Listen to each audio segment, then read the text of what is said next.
Howdy Crystal Conclave, it's NESHY, and with the next core set DUNE, that means Revolution Synchron, a new Crystal Beast toy for us for the Crystal Beast deck of all time. So today I'm going to be teaming up with Dread Guy, the one and only, and we're going to be showing you a 60 card Crystal Combo Fest. But before we do, I'm going ahead and show you some 2-card combos. Let's get into it. Kicking things off with Crystal Bond and Rainbow Bridge of the Heart. This is the best 2-card combo you could ever ask for in Crystal Beast.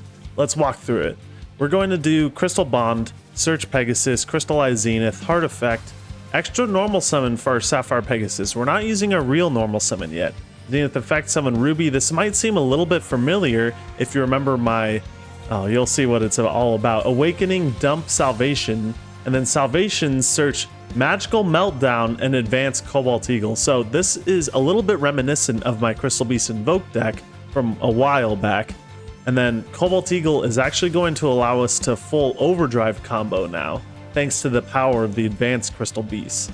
Now we're going to normal Alistair. It's been here since day one, not in Crystal Beast, but just in Yu-Gi-Oh! Link into Artemis for a light, and then Cross Sheep. Now Invocation, special summon out Mechaba, trigger Cross Sheep, special summon Ruby. Ruby Soul Charge are 2 Crystal Beasts. That's going to trigger both Sapphire Pegasuses. Crystallizing Advanced Ruby and Advanced Pegasus. We'll Invocation add back Alistair now. Advanced Cobalt Eagle, let's have a change in scenery with my Advanced Dark. Dugar's Effect, special summon Pegasus, loop it again, trying to gather names, link them all into Appaloosa, not all. But now we can go for Advanced Ruby, summon our 3 Advanced Crystal Beasts, and then go for Cherubini, dump just literally a vanilla Amethyst Cat. Now that we've gathered all 7, we can summon Rainbow Dragon, summon Over Dragon, tribute them for IP Masquerena, and then summon Rainbow Dragon Overdrive. There we go, ladies and gentlemen. I mean, this was all off of 2 cards, but we're able to set up a Mechaba along with our standard Overdrive board and have a free Cherubini while we're at it, right?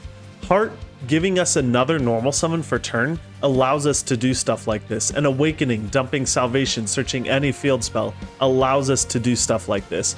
But this isn't the end of it. Let's head into the next one. Here you're going to see Revolution Synchron with Foolish Burial Goods. You're going to see the raw power of what it takes for just Alistair plus Meltdown. So normal summon Alistair, effect search Invocation. Now we link into Power Tool Dragon thanks to the Rev Synchron. And now we're going to Power Tool effect add Golden Rule because it's an equip spell. Can you believe it? We're adding Ruby, by the way, off Salvation. I'm sure it's obvious why. Is Golden Rule, baby. And summon out Crystal Wing before we go for the Invocation. Invocation, use the Ruby in hand in the Alistair in grave, banishing the Alistair, sending Ruby to grave, and then going for a Golden Rule. Golden Rule special Ruby, Ruby effect, special summon the 2 Sapphire Pegasus, trigger both of their effects, Crystallized Zenith, and an Advanced Ruby. Invocation, add back Alistair. We're going to overlay for Dugara's, and then Dugara special summon Pegasus, Pegasus effect, Crystallize Advanced Sapphire Pegasus, Cobalt, or link into Cross Sheep. And now we're going to Zenith effect, special summon Emerald Tortoise.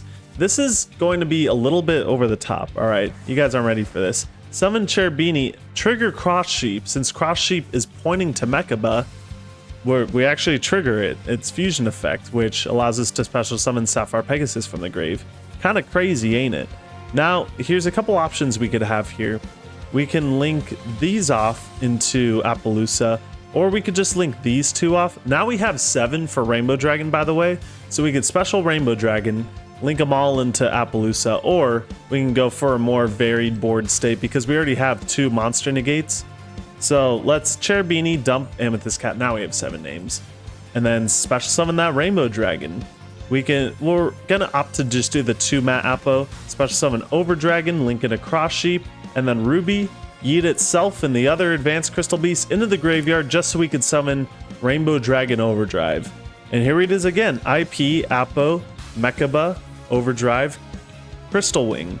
Now, we don't have a 3200 Appo, but that's fine because we get a free Crystal Wing, right? What would you rather have? This is going to be one of the craziest things we could do with Revolution Synchron, and it doesn't stop here. Not until we go into the very last combo. This one's going to be Rev Synchron plus Meltdown. No Crystal Beast cards here. We're just going to Meltdown, search Alistair, Alistair add Invocation. Then we're going to summon Ancient Fairy Dragon with the Rev Synchron, destroying Magical Meltdown, gaining 1,000 life points to add Therion Disc Coliseum. What the heck? Alright, well now we're going to Rev Synchron, special summon itself, to summon Crystal Wing. We don't want to use Rev Synchron before we activate Disc Coliseum, just in case we mill the Regulus. But yeah, Crystal Wing. And now Regulus, equip itself with the Rev Synchron because it's an Earth machine, which is crazy. And now Invocation, banish Alistair as well as Ancient Fairy Dragon because it's a light, excuse me, for Mechaba. Invocation, add back Alistair. And now this kind of gives you a glimpse about the power of Rev Synchron in just generic decks, especially like with Alistair, right? Because being able to do stuff like this, just with Meltdown plus Rev Synchron is a little bit crazy. Of course, you do need Meltdown. You can't just do Alistair plus Rev Synchron because you need the field spell for Ancient Fairy Dragon. But this is the kind of power we're dealing with. Now, let's head into the deck and talk about it with the one and only beloved Dread Guy. And we're back here with Dread Guy, the one and only hybrid hero himself. Why don't you say hi, Dread Guy? Yo, what's up, guys? Emery, you and I have been working on this 60 card overdrive deck, and I think we've come to one of the craziest things you could ever do with Crystal Beast. Real quick, I do want to say today is actually both of our birthdays, July 29th, 1997. We're both born on the same day, and we're both out here making crystal content. Ain't that something? Yep, that's right. What we wanted to do was create a 60 card Crystal Beast deck, the hybrid version with the advanced Crystal Beasts, because Advanced gives a higher potential for comboing. With the new set, Rev Synchron becomes one of the most versatile ways we can play Crystal Beast. You know, we could either go for Power Tool Dragon, search Golden Rule because it just happens to be an equip spell, which is crazy. Or we can go for Ancient Fairy Dragon and go for our slew of field spells with this deck. Advanced Dark, Magical Meltdown, Pressure Planet Rate Soth, and Therion Disc Coliseum. Crystal Beasts essentially become like a glorified terraforming engine through Salvation, but Rev Synchron and Golden Rule really brings it all together, being able to really combo off with Crystal Beasts. And this is a deck that can deal with a Rise Heart, which is nice in this format. Yeah, so basically, Revolution Synchron is insane and we should try all the new possibilities. We went with a 60 card version. I know it sounds crazy, but our Crystal Beast engine is huge, and as you know, we have searches for our searches. Additionally, we also have our terraforming engine via Salvation, which gives us access to all the packages we play, like Alistair, Regulus, Fenrir, and Revolution Synchron or Power Tool Dragon basically, like NESHY said, ties everything together by being able to access our power spell Golden Rule, which is critical in the 60 version. And one thing I wanted to mention too is Foolish Burial Goods in this case has two applications, not only being able to dump Salvation, but also being able to dump Clockwork Knight, which can banish itself to search Rev Synchron or Regulus if we really need to, if we already have the Rev Synchron. But one thing I forgot to mention in the combos is if you open Goods plus Salvation, that's also full combo. Goods, dump Clockwork Knight. Clockwork Knight pitches Salvation from the hand to search Rev Synchron, and now you're just cooking, which is kind of crazy to think about. Yeah, and the basic two-card combos are pretty much unchanged. You still have the benefits of all the engines we added, which are excellent starters, extenders, and even bait targets. Yeah, this deck is a lot of gas. One thing you might notice about this deck is there's not a whole lot of room for non-engine. I mean, the only non-engine stuff we play are like the Droplets and the Fenrirs can be subbed out for side cards, but side cards, we're not playing any hand traps. It's literally just stuff that we can reveal off Prosperity and break boards. So, Emery, what are your thoughts on playing this deck in this current format and how it matches up against the meta? Honestly, it's really good. I played a bunch of games with it, and it's like you can still play your Crystal Beast deck like usual with the, like I said, the combos are unchanged, and we have the extra pressure with all our field spell engines that we added in. And there are also some cool interactions with using the Ruby in hand to summon Mechaba and then reborning it back with Rule. Yeah, I think those combos are kind of crazy. Being able to Invocation pitch Ruby and then give Rule that extra value is just something I would have never thought of. until Yeah, I and played this deck. And the advanced crystal beasts do a very big part in this deck because they can unclog our zones at the end of the combo. Because we have some lines where we have a bunch of names in the back row and we can only, some soul charge them on the field with advanced rubies effect. So it's really benefits us.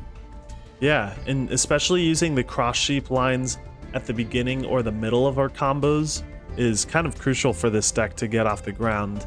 Whereas if you're playing pure, you have to use cross sheep at the end to unclog the crystal beast from your back row. So that's the advantage of using advanced crystal beasts, is Ruby can just pump out the names from the back row and you don't have to rely on cross sheep as much.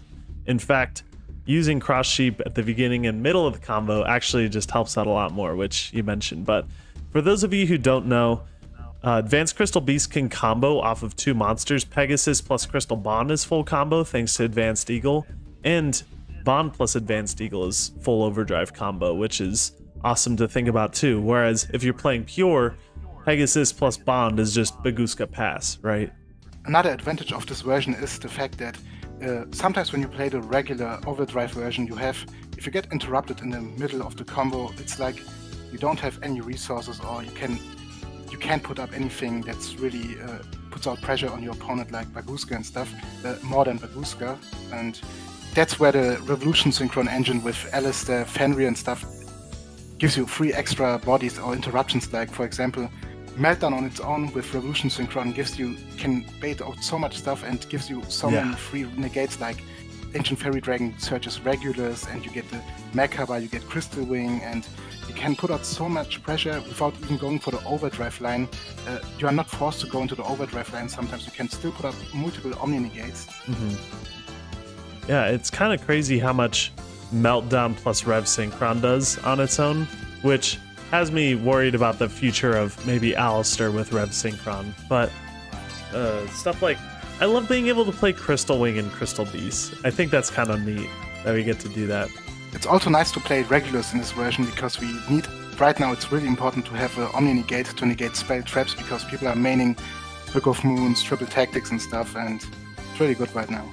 Yeah, I noticed with a lot of the boards that we make with just pure without Regulus, Crystal Wing plus Appaloosa and maybe Mechaba, the Crystal Miracle is doing a lot of work to negate Raigeki, Evenly Matched, Triple Tack, Droplet.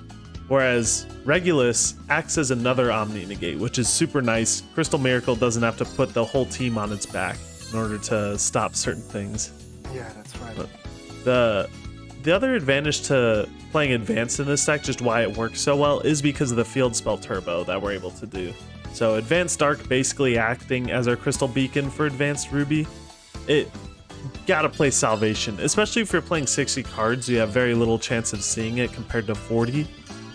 I think Salvation plus Goods is just one of the craziest things you can do in Yu-Gi-Oh!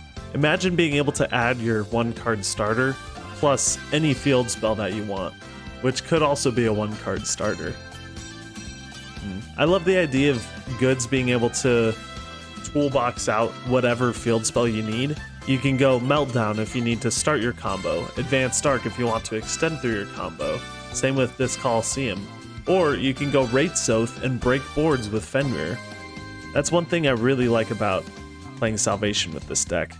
One thing about Rev Synchron, which is really nice that you actually highlight in your videos, is being able to toolbox into different synchros like Naturia Beast, thanks to Topaz Tiger and Amber Mammoth being Earths, and Herald of the Arclight, which is kind of a little floodgate on its own, but also an Omni negate, which is, as we mentioned before, super helpful. But then Cowboy for Time, of course, is nice. Ibli and Secret Village to be able to lock the opponent out of spells, so the field spell turbo doesn't stop here. You can see the amount of potential that this deck has, especially with future proofing as time goes on and more field spell options come out. Emery, I think we both agree that this deck has the most potential as a Crystal Beast deck, but do you think that it's honestly the strongest way to play Crystal Beast? It's really a matter of time, I think, because this build is still fresh and there's always room for improvement. But we think going for 60 and playing a deck with more engines is really important right now, because the Crystal Beasts alone right now are kinda too weak, I would say, to put up a fight against the Ruthless meta right now.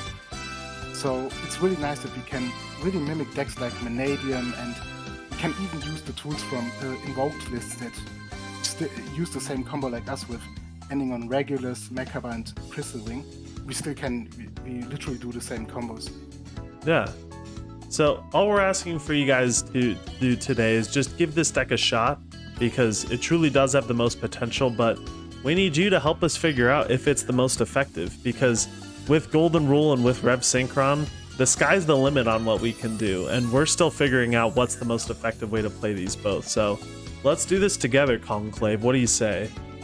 Yeah, let's do this. And about the weakness of the deck, we are very vulnerable to draw, like the other versions as well. And we also suffer from having less non-engine, but we can still put up a fight because we have so much engine that we can actually play. And in my opinion, games where you're able to actually play other games that are where you are more likely winning. Yeah, I agree. Engine always beats Floodgates, but it is nice to have a deck equilibrium. It's kind of weird in a combo deck like this, though, because you do want more gas than anything else. So I think having not a whole lot of space for non-engine does work out in its favor when the rest of it is engine and you're cutting down on the bricks. That's not to say, though, this deck doesn't brick. This deck does brick, even though at 60, but we're minimizing the chance as much as possible by playing 60. Yeah, that's correct. Well, before we leave you guys today, I do want to go ahead and point you guys to Emery's channel, Dread Guy. He has a video of this deck in action, of him popping off against the meta with these combos, and it's kind of insane what he does with this deck. So I encourage you to pop on over to there, give Dread Guy some love, and let's not forget today the true golden rule, found in Matthew 7:12. In everything, do to others what you would have them do to you. Amen, brother. Yeah. That's what I'm talking about. Well, thank you guys for watching this video. I'll catch you guys in the next one. Peace. By the way, this is what I'm personally having the most fun with. Angry Conclave, aka Conclave OTK. A blind second deck where you aim to break the board and just OTK with triple Zenith action, baby. We're playing stuff like Draglubion package to boost with Dugaras to OTK through Prosperity, one of the only decks that can do it. Numeron Dragon reaches 26,000 attack, which is crazy, but that's just it. Thank you guys for watching the video. I'll catch you on the next one. Peace.